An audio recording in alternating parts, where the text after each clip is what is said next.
सहस्राक्षसहस्रपादे सभूमिं विश्वतो विश्वा अत्यतिष्ठशान्दुलं पुरुषदेवेदयं सर्वम्. భగవాన్ పురుష ఈ రెండు శబ్దములు కూడా వాసుదేవుణ్ణే చెప్తాయి, శ్రీమన్నారాయణ్ణే చెప్తాయి. మన భాషలో చెప్పాలంటే ఆంగ్ల భాషలో అన్కండిషనల్గా అంటుంటామే. ఇక నువ్వు ఏ నియమాలు పెట్టడానికి లేదు. సర్వలోకపతి సాక్షాత్ పురుష ప్రోచ్యతే హరి తం వినా పుండరీకాక్షం కో అన్య శబ్దభాక్ పురుష శబ్దభాక్ అన్నారు. అక్కడ నువ్వు ఏ పదాలు పెట్టుకో, ఏ పదాలు పెట్టినా కూడా ఆ స్వామికే వర్తిస్తుంది. సర్వలోకపతి సాక్షాత్. ఉదాహరణ కావాలా? తండ్రి కొడుకుని జాగ్రత్తగా చూసుకోవాలి, రక్షించాలి. మరి ప్రహ్లాదుణ్ణి హిరణ్యకశిపుడు రక్షించగలిగాడా? ప్రహ్లాదుడికున్న బాధల నుంచి ఎవరు రక్షించారు? అలాగే పరివారము ఇంటి యజమాని జాగ్రత్తగా చూసుకోవాలి. గజేంద్రుడు ఉన్నాడు. గజేంద్రుడికి కష్టం వస్తే ఈ పరివారం అంతా గట్టుమించి పారిపోయేవాడు తప్ప ఒక్కళ్ళు నీళ్ళలోకి రాలేదే. ఎవరు వచ్చి రక్షించారు? అలాగే భార్యని భర్త రక్షించుకోవాలి. ఉన్నారు 5 మహానుభావులు. ద్రౌపదిని రక్షించగలిగారా? ఎవరు రక్షించారు? స్వామి రక్షించుకున్నాడు వచ్చి. అలాగే మరొక సందర్భంలో అన్నగారు తమ్ముణ్ణి రక్షించి తీరాలి. కానీ తమ్ముణ్ణి, సుగ్రీవుణ్ణి, విభీషణ్ణి ఎవరయ్యా రక్షించింది? ఆలోచించండి. ఇంతవరకు వద్దండి. నువ్వు ఒక దైవాన్ని ప్రార్థించావు, ఆ దైవం వరాలు ఇచ్చారు. ఆ వరాలు సక్రమంగా వాడావో లేదో నాకు తెలియదు. అలాంటి వరాలు తీసుకున్న వాడికే ప్రాణం మీదకు వచ్చింది. అప్పుడు ఈ వరాలు ఇచ్చిన దేవుడే వచ్చి రక్షించాలి కదా. ఒక్కసారి పురాణాలు తిరగేయండి. కొంతమంది దేవతలు ఇచ్చిన వరాల వల్ల వాళ్లే ప్రమాదం తెచ్చుకుంటే వీళ్ళని రక్షించడానికి, ఆ దేవుణ్ణి కూడా రక్షించడానికి వేరే ఆయన వచ్చారు కదా. గమనించండి కాస్త.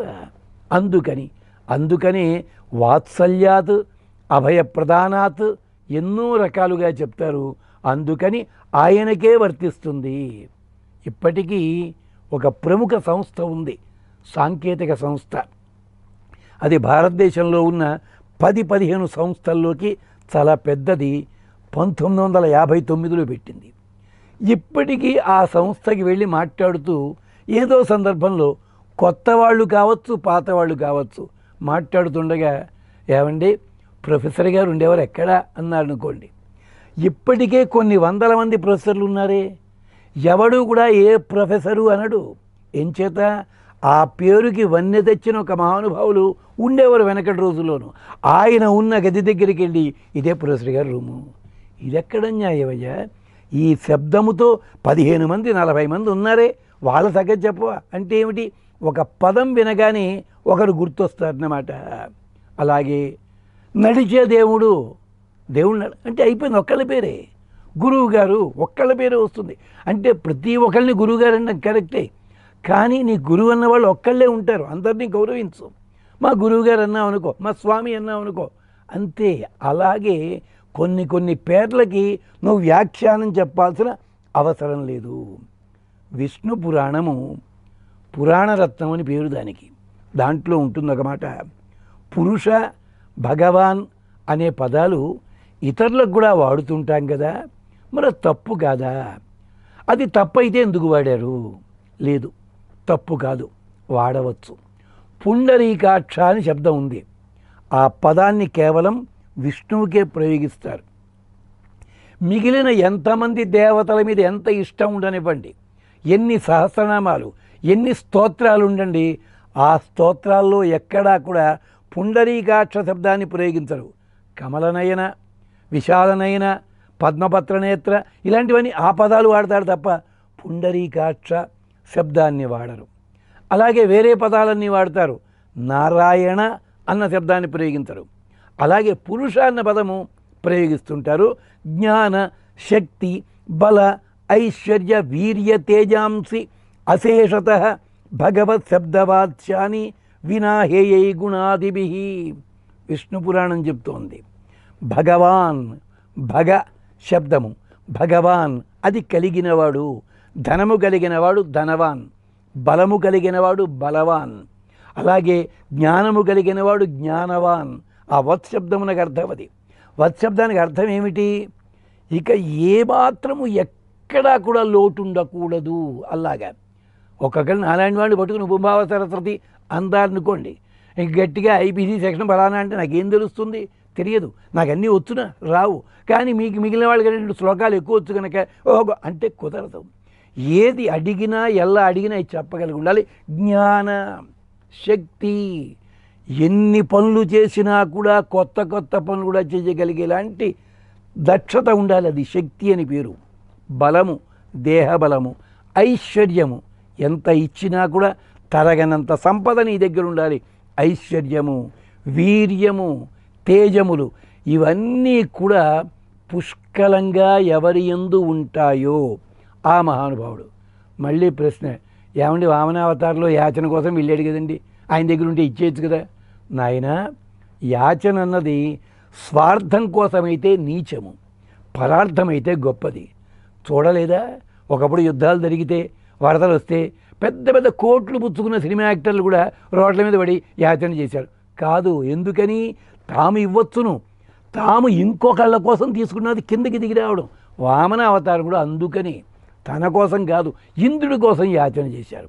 నువ్వు ఎప్పుడైనా సరే నువ్వు ఇచ్చేది 5 లక్షలు 10 లక్షలు గుడి కట్టేయడానికి అని చెప్పి, కానీ మరి ఎందుకు కడతావు 10 మంది దగ్గరికి?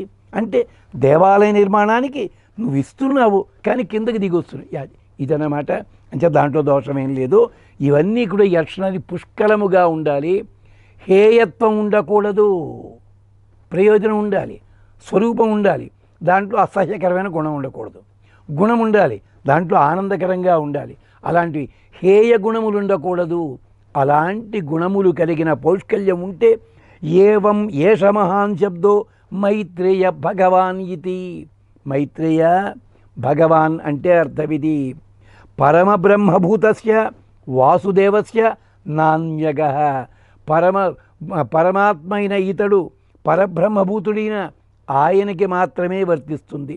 కాకపోతే ఒకరిని పట్టుకుని మహాత్మా, ఒకరిని పట్టుకుని మహానుభావ, పురుష, జ్ఞానవాన్ ఇలా పేర్లు పెట్టావనుకో, భగవాన్ వేదవ్యాస అన్నావనుకో, తత్ర పూజ్య పదార్థోక్తి పరిభాష సమన్విత శబ్దోయం. అది పూజ్య పరిభాష. గౌరవనీయులు అని అడ్రస్ చేయడం పాపం, బయటికి రాగానే దుమ్మెత్తు వేయడం. ఇన్నాళ్ళు ఈ వర్గంలో ఉంటాడు, అంచేత గౌరవనీయులు వారు చాలా గొప్పవారు అంటాడు. వీడు మళ్ళీ వర్గం మారేసరి వాడిని తిడతాడు. ఇది గౌరవనీయ ఏమైంది? ఆ పదం గౌరవనీయం పదం ఏదో మామూలుగా ఉపచారం అన్నమాట. అంటే మనకి శ్రీమాన్ అని రాస్తుంటారు, లేదా బ్రహ్మశ్రీ అని రాస్తుంటారు. వాడికి అక్షరముక పొట్టకు వస్తే అక్షరముక ఉండదు, కానీ బ్రహ్మశ్రీ అని రాయడం, శ్రీ అని రాయడం అంటే ఎందుకు? గౌరవవాచకం అన్నమాట. నిజంగా అలాంటి వాడు సంతోషమే. అది గౌరవవాచకాలు. ఉపచారేణతో అన్యత్ర హి ఉపచారత. ఇక్కడ భగవంతుడి దగ్గర ఉపచారము కాదు. భగవంతుడి దగ్గర వచ్చి పొగడ్డ నీకేం చేత కాదు. నువ్వేం పొగడలేవు భగవంతుడిని పట్టుకుని. పొగడతంటే ఏమిటో తెలుసునా? బట్టతలవాడిని పట్టుకుని కేశవ అని పిలిచి అట్టవాడిని పట్టుకుని, అక్షరముక్క రానివాడు ఉన్నాడు, వాడిని పట్టుకుని ఓహో సరస్వతీదేవి మానసపుత్రుడా అని పెట్టాం. పాపం వాడికి అక్షరముక్క రాదు. అలాంటిది ఇలాగే ఇది పొగడతంటేను. అంటే అది భగవంతుడి విషయంలో పొగడత కాదు, మానవుల విషయంలో అది పొగడత కావచ్చును. వాడెవడో యుద్ధానికి వెళ్ళాట, యుద్ధంలో కన్ను పోయింది రాజుగారికి, తిరిగి వచ్చాడు. అందరూ పరి కంగ్రాచులేట్ చేద్దామని చెప్పి ఆ మధ్యలోని కవులంతా వచ్చి నేమైతే కవిత్వం చెప్తా ఉన్నట్ట. ఆ రాజుగారు తెలివితేటలు ఉన్నాయి అన్నాడు, కవిత్వం చెప్పు, కానీ నన్ను ఉన్నది వర్ణించన్నట్ట. ఇప్పుడు గనక వాడు ఒంటి కన్ను వాడు అంటే వాడి కన్ను గోవింద వీడికి. ఇది జరిగే పని. అంచేది వీడు ఏం తెలివితేటలు తెలుసునా కవి గారు? ఆహా స్వామి, అన్నాతిని కూడా హరుడవు, అన్నాతిని కూడా కున్న అసుర గురుండవు. అన్నా తిరుమల రాయడు కన్నొక్కటి లేదు గాని కందర్పుడు గాడే అన్నట్టు. ఇది పొగడుతుంటే నీవు నీ భార్యతో కలిసి ఉంటే పరమశివుని వంటి వాడివి. 2, 1, 3 కళ్ళు గనక. భార్య పక్కన లేకపోతే శుక్రాచార్యుడు అయ్యా. ఇలాంటి పొగడ్తలు శ్రీమన్నారాయణకి దేవతలకు అవసరం లేదో ఔపచారికములు. అంచేత ఇప్పటికి కూడా చూడండి, మహాత్మా శబ్దం వినగానే మనకి ఎవరు జ్ఞాపకం వస్తారు? గాంధీ గారే జ్ఞాపకం వస్తారు. అంటే ఆయన ఉన్నారు, లజపతి రాయ్ ఉన్నారు, మరొకరు 100 మంది ఉన్నారు. కానీ మనం ఏం చేసాం? ఔపచారికము. ఒకరిని గౌరవించడానికి ఓ పదాన్ని విద్యాభాస్కర అని పేరు పెట్టాం. సరిపోలు రాధాకృష్ణ గారికి ఆ పేరు ఉంది. మరి ఆ బిరుదు ఇంకెవరికి ఇవ్వలేదే ఎవళ్ళును అదనమాట. అలాగే నడిచే దేవుడు స్వామివారికే ఇచ్చారు, ఇంకెవరికి ఇవ్వలే. అంటే కొన్ని పదములు అలాంటి ఔపచారికాలు కాదు, గౌరవవాచికాలు అవి అలాగే ఉంటాయి. పురుష